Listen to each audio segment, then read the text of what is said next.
Bismillahirrahmanirrahim. Assalamualaikum warahmatullahi wabarakatuh. Innal hamdalillahi nahmaduhu wa nasta'inuhu wa nastaghfiruhu wa na'udzu billahi min syururi anfusina wa min sayyiati a'malina. May yahdihillahu fala mudhillalah wa may yudlillahu fala hadiyalah. Baiklah, langsung saja. Sebelum kita memulai presentasi ini, marilah kita sama-sama melafazkan al-basmalah. Bismillahirrahmanirrahim. Langsung saja, di sini kami akan mempresentasikan produk kami, yaitu keju manis suka-suka, di mana presentator pada presentasi kali ini yaitu saudari yang pertama yaitu Hairika Agisna, yang kedua Azmawatun Najah, yang ketiga Ismiwati, yang keempat Nurmayani, dan yang terakhir itu lalu Muzamil Azimi. Kepada saudari Hairika Agisna, waktu dan tempat dipersilahkan. Assalamualaikum warahmatullahi wabarakatuh. Saya Hairika Agisna sebagai pemateri pertama dari presentasi produk kami, yaitu tentang keju manis suka-suka by Azmu Giami. Nah, di sini yang pertama mengenai latar belakang, yaitu yang pertama ada permasalahan di masyarakat. Makanan jajanan adalah makanan yang dipersiapkan dan dijual oleh pedagang kaki lima di jalanan dan di tempat-tempat keramaian umum yang lain, yang langsung dimakan atau dikonsumsi tanpa pengolahan atau persiapan lebih lanjut. Jajanan anak sekolah sedang mendapat sorotan khusus karena selain banyak dikonsumsi anak sekolah yang merupakan generasi muda, juga banyak bahaya yang mengancam dari konsumsi pangan jajanan. Keamanan pangan jajanan sekolah perlu diperhatikan karena berperan penting dalam pertumbuhan dan perkembangan anak sekolah. Keju merupakan salah satu produk susu yang bergizi yang dihasilkan dari proses penggumpalan protein pada susu. Protein sangat penting bagi metabolisme tubuh serta mampu memperkaya nutrisi bagi tubuh. Oleh karena itu, kami membuat bahan makanan yang berasal dari keju, yang termasuk protein yang dibutuhkan tubuh.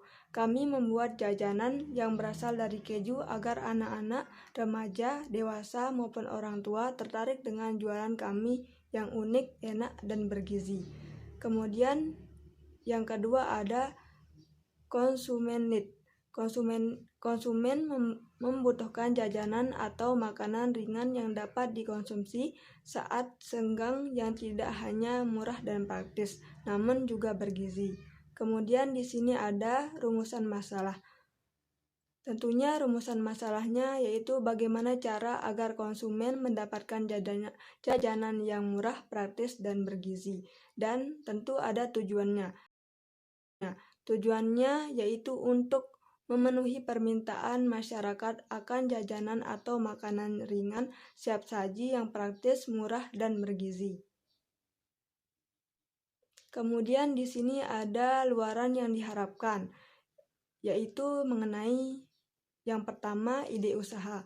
Ide usaha kami membuat dan memasarkan produk makanan ringan atau camilan guna memenuhi permintaan pasar yang masih memiliki permintaan yang tinggi akan jajanan atau cemilan yang ekonomis, bergizi, tanpa bahan pengawet, dan mampu tahan dalam waktu yang lebih lama.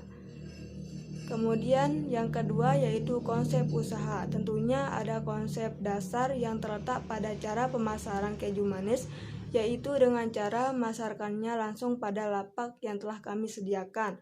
Kemudian para konsumen bisa langsung datang ke lokasi lapak keju manis untuk memilih varian rasa atau topping dari keju manis yang kami sediakan. Di samping itu, kita juga memasarkan keju manis ini melalui sosial media seperti FB, IG, dan bisa memesan langsung melalui WA. Baik, Assalamualaikum warahmatullahi wabarakatuh. Nama saya Azmuatun Najah dan saya akan melanjutkan presentasi tentang produk yang akan kami pasarkan untuk memenuhi tugas kewirausahaan. Produk yang akan kami pasarkan kami beri nama keju manis suka-suka by Azmu Giami. Nah, Azmu Giami ini merupakan diambil dari nama setiap anggota kelompok.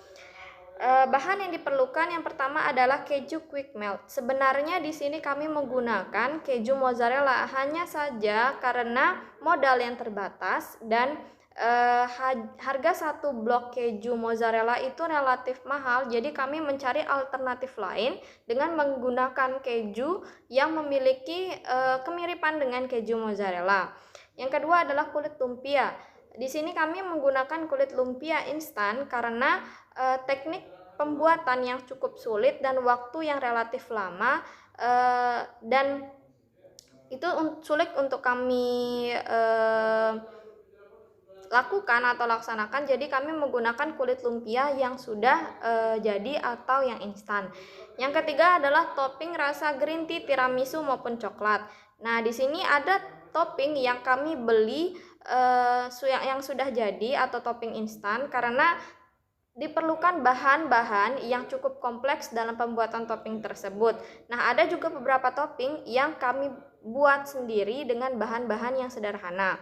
Lalu yang keempat, kemasan produk. Kemasan produk di sini kami menggunakan toples plastik siap 1 kali pakai yang sudah lengkap dengan tutupnya untuk menghindari produk cepat rusak. Yang kelima adalah gula pasir dan yang terakhir adalah minyak goreng 1 liter. Proses pembuatan dan pengemasan produk keju manis. Yang pertama, proses pembuatan produk. Pertama-tama kita menyiapkan alat dan bahan yang akan digunakan. Lalu memotong keju quick melt dengan bentuk korek api dan lebar yang tidak lebih dari 2 cm dan melarutkan 1 sendok maizena dalam air. Sebenarnya larutan maizena ini hanya digunakan sebagai perekat saja dan bisa diganti dengan alternatif lain. Lalu memanaskan penggorengan yang telah diisi minyak. Sambil menunggu minyaknya panas, kita menyiapkan kulit lumpia dan meletakkan potongan keju di atasnya, lalu diikuti oleh gula pasir secukupnya dan menggulung kulit lumpia dan memberikan larutan tepung maizena sebagai perekat pada tepi kulit lumpia. Selanjutnya menggoreng kulit lumpia yang telah digulung hingga kecoklatan dan menyajikan keju manis dengan berbagai topping seperti green tea, coklat, dan tiramisu. Untuk pengemasan, untuk menghindari kerugian pada usaha kami tidak hanya menyediakan barang yang siap saji, namun juga pembelian barang dapat dilakukan dengan barang yang siap goreng. Artinya di sini kami menyiapkan 2 macam pembelian, dapat yang sudah jadi, yang sudah diberi topping, ataupun yang belum digoreng. Hal ini dikarenakan untuk menghindari kerusakan pada barang-barang, selain untuk menghindari kerugian dari kami, juga untuk menghindari kerusakan pada produk sebelum diterima oleh pelanggan. Seperti ini sebenarnya kami tujukan untuk pemesanan produk yang melalui sosial media. Hanya saja jika ada pembeli dalam saat pemasaran langsung yang ingin membeli produk yang siap goreng juga kami sediakan. Jasa di sini kami menggunakan jasa dengan mengerahkan tenaga dari setiap anggota kelompok, baik dalam hal perancangan, pembuatan, pengemasan, dan pemasaran produk. Lalu alat yang dibutuhkan yang pertama adalah kompor, penggorengan, sendok, piring, pisau, mangkuk, sutil, kotak plastik, dan alat-alat dapur yang biasa kita temukan. Sekian materi dari saya, selanjutnya akan dilanjutkan oleh teman saya. Wassalamualaikum warahmatullahi wabarakatuh. Bismillahirrahmanirrahim. Assalamualaikum warahmatullahi wabarakatuh. Nama saya Ismiwati, NIM 190104033, yang akan mempresentasikan itu tentang gambaran pasar. 1. Target audience. Faktor geografisnya yaitu semua kalangan masyarakat Lombok, anak-anak, remaja, dewasa, dan orang lanjut usia dari kelas menengah. 2. Motivasi membeli produk. Cemilan sehat dengan rasa yang nikmat, menggunakan bahan-bahan yang berkualitas tanpa bahan pengawet dan buatan, dan terjamin kebersihannya. Yang ketiga, sifat pembelian. Tidak musiman sehingga dapat dijangkau dan ditemukan kapan saja. Yang keempat yaitu faktor eksternal. Faktor ekonomi. Pada faktor ekonomi, harga yang ada sangatlah ekonomis serta dapat dijangkau oleh semua kalangan. Di sini kami tidak menaruh harga yang begitu banyak di produk kami. Yang kelima itu strategi pemasaran. Yang A, awareness, menyadarkan kepada masyarakat luas bahwa kebiasaan ngemil bukanlah hal yang tidak sehat. Ngemil bukan hal yang sangat buruk bila mengkonsumsi makanan yang berkualitas, baik dengan harga yang tidak harus mahal. Nah, di sini kami menyediakan makanan yang terbuat dari keju. Nah, di mana keju itu mengandung protein. Nah, karena mengandung protein, jadi ngemil pada produk kami ini insya Allah tidak berdampak buruk. Yang kedua yaitu interest.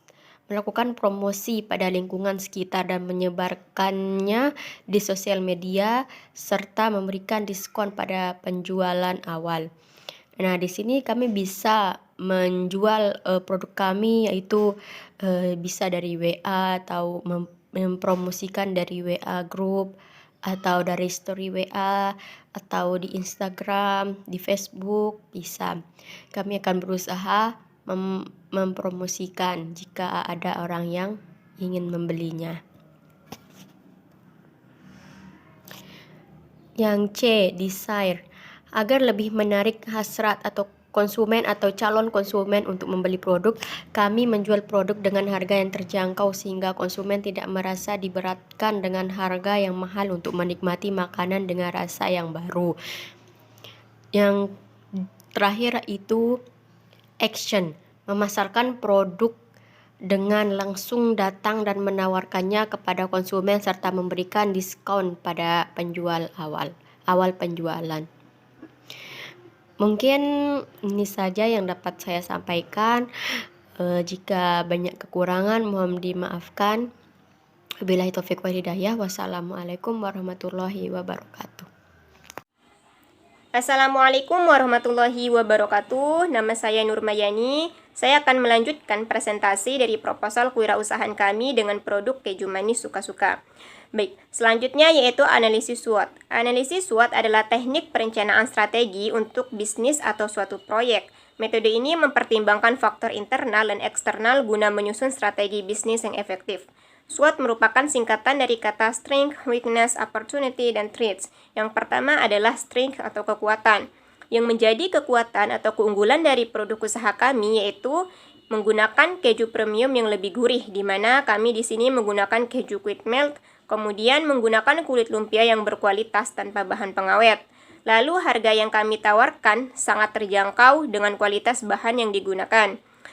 Selanjutnya, menggunakan packaging yang unik dan memiliki topping yang berbeda rasa, serta alat produksi yang digunakan terjamin kebersihannya sehingga sangat terjamin higienis.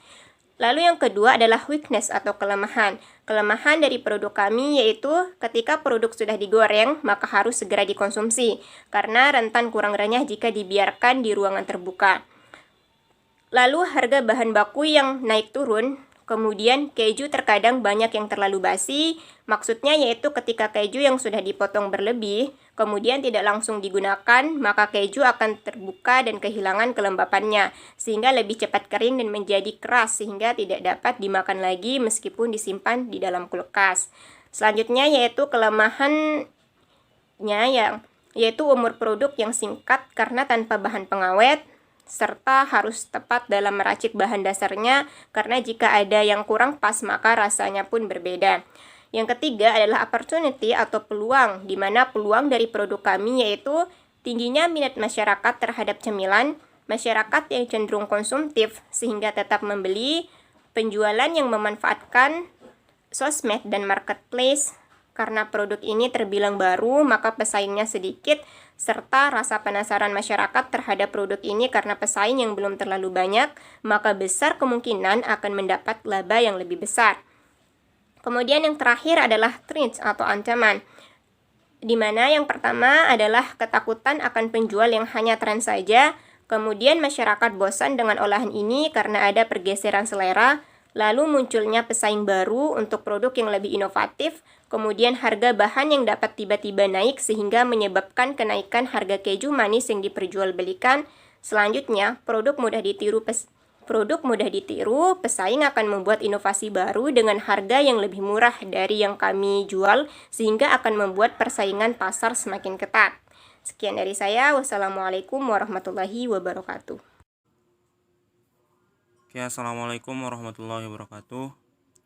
Saya atas nama Lalu Muzamil Azimi dengan NIM 19010404035 akan melanjutkan penjelasan materi selanjutnya. Di proposal kami selanjutnya itu ada biaya. Biaya di sini ada dua macam. Yang pertama yaitu fixed cost atau biaya tetap. Fixed cost atau biaya tetap adalah biaya yang tidak akan mengalami perubahan seiring dengan peningkatan jumlah barang atau jasa atau jumlah produksi atau jumlah barang yang akan dijual. Di sini fixed cost-nya yang pertama yaitu penggorengan sebanyak biayanya 35.000, sutil 10.000, sendok dan piring 15.000, pisau 10.000, kotak plastik di sini jumlahnya 15. Jadi totalnya 30.000, terus taman kita sewa selama 1 minggu itu 20.000. Jadi total keseluruhan untuk fixed cost atau biaya tetapnya itu 90.000. Nah, untuk mengetahui jumlah biaya yang dibutuhkan untuk satu produk yang kita keluarkan, rumusnya itu jumlah fixed cost dibagi dengan jumlah produksinya. Di sini yaitu jumlahnya itu 90.000 untuk fixed cost-nya, terus jumlah produksinya itu 15. Jadi totalnya itu 6.000. Jadi biaya tetap yang dikeluarkan untuk satu barang produksi yaitu 6.000. Terus yang kedua biaya yang kita keluarkan jenis yang kedua itu biaya variabel atau biaya yang mengalami perubahan atau peningkatan tergantung jumlah produksi barang yang kita keluarkan. Di sini ada barang-barangnya. Yang pertama itu minyak goreng 1 liter, jumlahnya 1 bungkus dengan biaya 25.000. Terus yang kedua itu keju quick milk 2 kotak 47.000. Terus gula pasir 1/4 kilogram 6.000. Terus kulit lumpia 1 bungkus 18.000. Terus topping 3 rasa 3 bungkus 24.000. Jadi totalnya untuk variable cost-nya itu 120.000. Sedangkan variable cost untuk satu produksi, satu produk yang kita keluarkan, nanti rumusnya itu biaya variable cost-nya dibagi dengan jumlah produksi. Jadi di sini jumlahnya biaya variable cost-nya itu 120.000 dibagi dengan jumlah produksi 15. Jadi hasilnya itu 8.000. Jadi satu produk barang itu harganya itu 8.000. Nah, untuk mengetahui biaya produksinya itu caranya itu dengan menjumlahkan variable cost dengan fixed cost. Jadi 6.000 ditambah 8.000 jadinya 14.000. Sedangkan untuk harga jualnya di sini caranya itu modal plus laba. Laba itu keuntungan. Jadi nanti caranya itu modalnya itu kan kita 14.000 ya dari biaya produksinya. 14.000. Nah, untuk labanya itu kita ambil 10%. Jadi caranya 14.000 ditambah dengan dalam kurung 10% dikali 14.000. Jadi nanti totalnya itu 14.000 ditambah 1.500 jadinya 15.000 Jadi ini satu kotak itu harganya itu 15.500. Nah, keuntungannya itu nanti harga pasar dikurangi biaya produksi, jadinya 15.500 dikurangi 14.000, jadi totalnya 1.500 per produk. Jadi keuntungan kita per produk itu 1.500 dikali dengan 15 produk yang kita keluarkan dalam satu kali penjualan itu, jadi keuntungan kita itu 22.500. Jadi mungkin hanya itu yang dapat saya sampaikan. Sekian, assalamualaikum warahmatullahi wabarakatuh.